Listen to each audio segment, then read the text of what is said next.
Long before the rise of dragons, Westeros knew another kind of fire. The first great conflict raged between the first men and the children of the forest, who battled with bronze swords and magic. Peace came with a pact, forged on the Isle of Faces. Bases were carved on all the trees of the island to cement the agreement, so that the gods could bear witness to the pact, giving its name the Isle of Faces. The sacred order of green men was established to maintain and keep watch over the Isle of Faces. The signing of the pact marked the end of the Dawn Age and the beginning of the Age of Heroes. It marked 4,000 years of friendship between men and the children. The pact endured all through the Age of Heroes and the Long Night, and the birth of the Seven Kingdoms, until finally there came a time many centuries later when Andals crossed the Narrow Sea. The Andals came from the hills of Andalos in western Essos. They were tall, fair-haired warriors who bore iron weapons, carved runes into their blades, and painted the seven-pointed star of their gods on their chests. Where the first men followed the nameless old gods, the Andals brought with them the faith of the Seven, a new religion that spoke of a divine promise. Huga of the Hill, first of the Andals, was said to have received visions from the Seven themselves, promised kingdoms in a foreign land, which led to the Andals sailing to Westeros. While the faithful claimed divine mission, maesters suggest a more worldly cause. The Andals were fleeing the rise of the Valyrian freehold, whose fire-born conquests and dragon lords drove many peoples westward, away from slavery and death. Armed with iron and zeal, the Andals began their invasion of Westeros. They first struck the Vale, carving out the kingdom of the Mountain and Vale through bloodshed and conquest. From there they swept west into the Riverlands, displacing or assimilating the first men who lived along the Trident. Andal kings married into powerful houses like the Lannisters of the Westerlands and the Gardeners of the Reach, securing their footholds through alliance as well as warfare.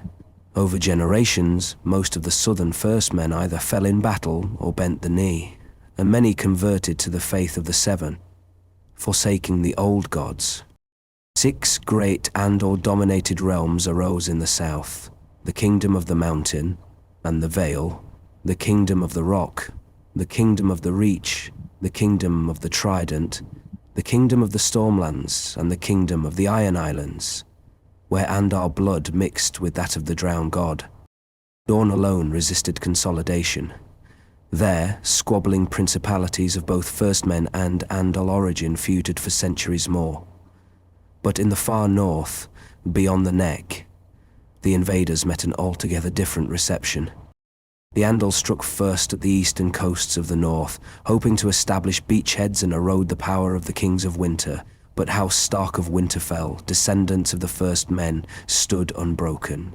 These kings, grim, hardy, and steeped in ancient tradition, rallied their bannermen against the southern threat. When the Andal warlord Argos Sevenstar landed in the north, he was met by King Theon Stark, remembered in legend as the Hungry Wolf. Backed by fierce houses such as the Boltons of the Dreadfort, Theon crushed Argos at the Battle of the Weeping Water. Theon then sailed across the narrow sea to the coast of Andalos, with Argos's body displayed on the prow of his ship like a figurehead. Theon burned a score of Andal villages, killing hundreds and capturing 3 tower houses and a fortified sept. The king displayed the spiked heads of his victims along his coastline to deter future invaders. Yet the Andals were not deterred. They began a landward invasion from the south, seeking to pass through the Neck.